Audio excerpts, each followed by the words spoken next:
Ha ha! Come on, you guys, let's go. Now, the reason why I'm a lot happier than I should be is courtesy of none other than Conor Gallagher. I mean, it's incredibly fitting that it was Gallagher today who produced the wonder goal, the Golazo of dreams, to be able to turn this draw to a win. We have to be honest, in that second half, I can't really remember too much of what happened other than substitutions being made. There was a lot of energy, there was a lot of drive, but there wasn't too much quality, and I guess the reality is this team needs more time under Graham Potter. But wow, what a sensational goal by Conor Gallagher. More of that, please. We saw what he was doing on loan last season at Crystal Palace. We've seen him score this goal time and time again. He had a very good international period. He was scoring goals for the England under-21 team. And now under Potter, playing this like 4-2-2-2 system, I do feel like Gallagher, of course, is one of those players that could be a massive surprise for us in terms of that goal threat he can bring and the energy he brings in midfield as well too. I mean, hats off to Gallagher. He came on, he was very respectful with his celebration, naturally, of course, as well. But wow, that is the moment of inspiration that was sorely, sorely needed. And honestly, I kind of expected this game to end as a draw, and that's that. But you know, as I've been really stressing now, under Graham Potter, he does have structure, but now a lot of the responsibility goes down to the players. So like their decision making, what they do on the ball, that responsibility in moments to take those shots, you know, to push forward, to play that forward pass, to be more braver on the ball. I feel like this team will need a bit more time to really fully acclimatise to things and really get used to playing a new way of football under Graham Potter. But so in today's talking point review, I want to focus on 3 talking points. I want to talk about the 4-2-2-2 system that Graham Potter introduced. I want to talk about Jorginho and Kovacic and, you know, the difficulties I feel like they face playing in this new way. And of course, I want to discuss and break down the goals that were scored in this game too. So I hope you guys enjoy. Hit that like button and get involved in the comments. Getting straight into things. Now, when I first saw the team lineup, I kind of assumed that maybe we're about to see a 4-3-3. I thought it was very interesting, and it kind of took me like a bit of time really to really understand how we were playing. In the end, it was like a 4-2-2-2. We saw Jorginho and Kovacic in that pivot. We saw Mount playing on that left-hand channel, Raheem Sterling on the right-hand channel, and up front, Aubameyang, of course, making those runs in behind and not really being involved in the build-up phase. And you're having Kai Havertz, who's playing off of him, drifting deeper, finding those pockets of spaces to exploit, you know, becoming that third man when he has to be as well too, and genuinely looking like quite fluid with this game today. So, you know, it was interesting seeing this formation. Of course, it was really wide. You know, players are really spread out, you know, covering like a lot of distances by themselves. You know, we saw the fullbacks pushing forward and hugging the touchline. We saw the back four spreading really wide. And of course, we saw a lot of interchanging and a lot of movement in behind from the front four. I do think that it's going to take a bit more time for these guys to really, like, you know, find some balance and understanding in terms of how they play as an attacking unit. I saw glimpses of what players were trying to do. I was seeing the right ideas. I wasn't constantly seeing that execution though. And I think that is something that is going to need a bit more time for these guys to get used to. And who knows? I think now that Graham Potter finally has like the full squad to work with, I'd imagine that over, you know, this entire month, because in October we're playing a shit ton of games. It's not making any sense at all. We'll probably see a lot of like different lineups and lots of players occupying them as well too. I guess one of the only positives I would say is that normally when we play against these park the bus teams, it does feel like we're playing very horizontal, very slow, and really struggling to break these teams down. So it's not much of like a positive thing, but at least with this game today, it was a lot more enjoyable, I guess, in the sense of, you know, yeah, it was a bit crazy. It was a bit like all over the place, but it wasn't the same boring, repetitive game of us trying to slowly break down teams. So just sitting back, parking the bus, doing absolutely nothing. I was getting so sick and tired of seeing that. So it's something refreshing at least. But now to now move on, I do want to discuss Jorginho and Kovacic. Now, I'm going to start with Kova. I feel for this guy so much, yeah. Him and Golo can say the injuries they've been suffering, especially Kovacic, who a lot of times when he's been out, it's been because of like nasty fouls. It's been from like yellow cards that's, you know, injuring his ankle and really taking him out. So, you know, it's a very unfortunate situation for him. I think he needs a bit more time to fully trust his body again, get back to full speed. We're not seeing Kovacic really taking control of the ball as much these days and really driving forwards like we were seeing him doing, of course, from last season. Just like Kante, I'm going to keep faith and patience in these guys because, Kova in full form, we know what this guy can do. But I find it kind of interesting now because we did see a pivot of Kovacic and Jorginho. And I did kind of feel like now that we're playing a lot more open with more spaces, they did not seem to be as effective. I'm looking at Jorginho.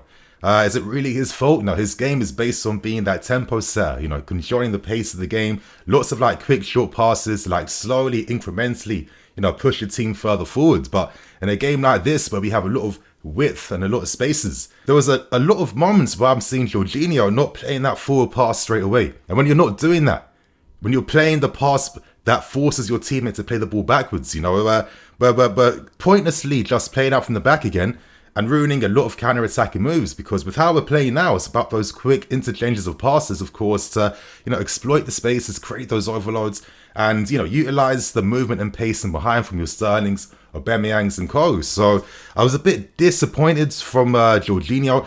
It wasn't like he was terrible in the worst game I've ever seen, but in terms of the effectiveness that you need to see from midfield, I was not seeing that. And when you're combining that with Mateo Kovacic, that clearly needs a bit more time to fully come back to speed, it did feel like Crystal Palace were getting encouraged to be able to push further forwards.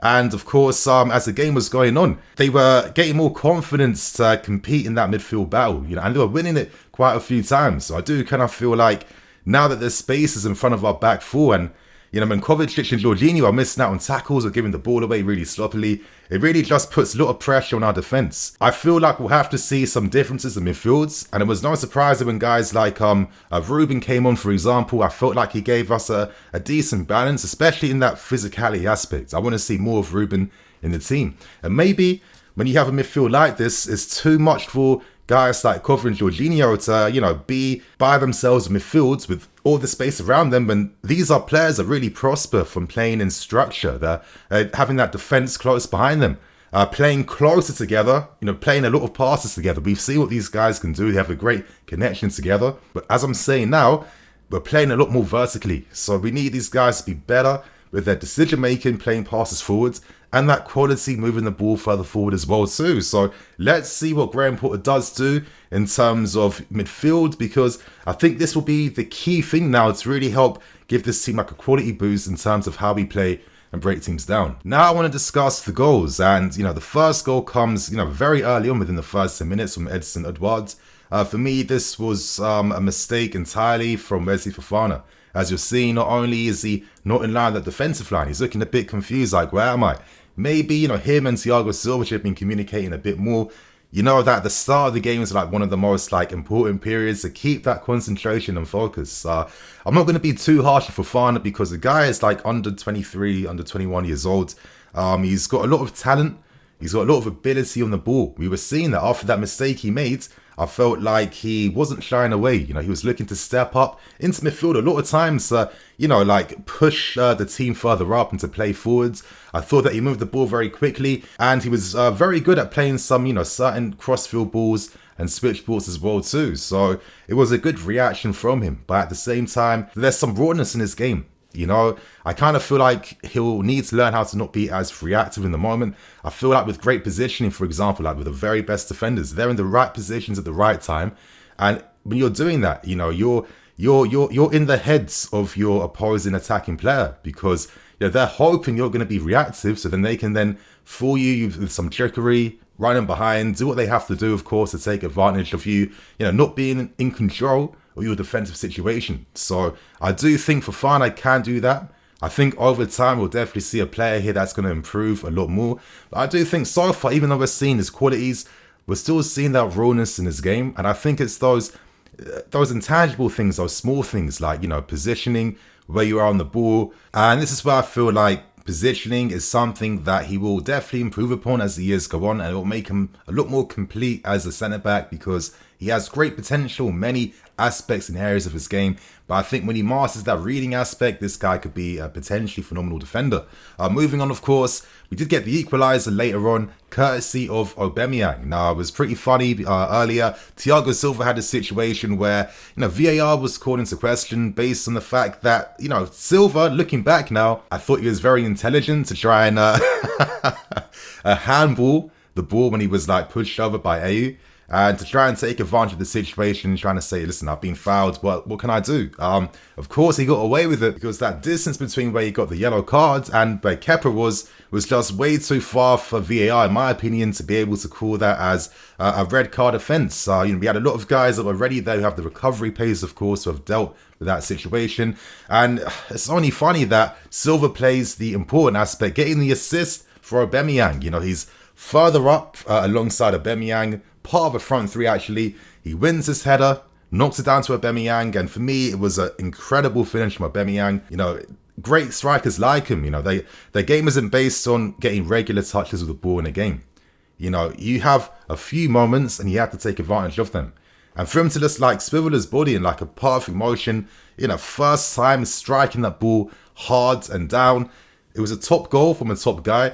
And to get that goal right before the first half whistle blew, I think gave us some a different impetus going into the second half, even though, as we know, other than that Conor Gallagher won the goal, not much happened in that second half. And just to end this point, I need to just shout out that incredible goal score by Gallagher again.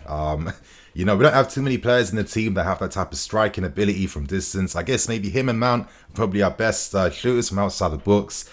I'm really hoping that this goal Gallagher scores now will give him like a different confidence now, because I felt like at the start of the season, I felt like he was in his head a bit too much. He didn't feel as confident with his decision making and his role in the team. Maybe a previous manager wasn't giving that to him, but at the same time, when he was stepping up to a higher level, you need to have that inner confidence in yourself. So it's nice to see that he's out of that like bad rut of form now, and I think that this GOLAZO he scored should like push him on now to bigger things. So to quickly give my conclusion to end the video today, Graham Potter picks up his first Premier League win as our new manager in very unconventional fashion. I'm hoping that we see a lot more improvement now. When we have like players back who are fitter, I'm looking at Zakaria. What can he actually bring and do in this midfield? I think that we're gonna turn towards using like a 4-2-2-2. Zakaria could be like that dominant physical presence that you want to have in front of your back four. Let's hope that Kante comes back. He'll have a big presence in this team, and I really think that he'll be the type of player to really upgrade what we do as a team as well too. And of course, I think most importantly, is this like the final attack that Graham Potter is setting his eyes on? Or could we see guys like, I don't know, Pulisic slowly creep his way back into the team? Armando Broja, of course, getting more opportunities to show what he can do. I'd be very curious and interested to see what we do. And at the same time, we've seen two different formations now. Who knows, come the next game, we're seeing completely different things. And that next game is going to be massive, as for me, this is a must-win game against AC Milan. So let's see what happens. So you guys know I'm going to wrap things up, keep things moving. Thank you for watching. I'm Nini FC. This is Blue Lions TV. Catch you guys later with some more videos. Cool.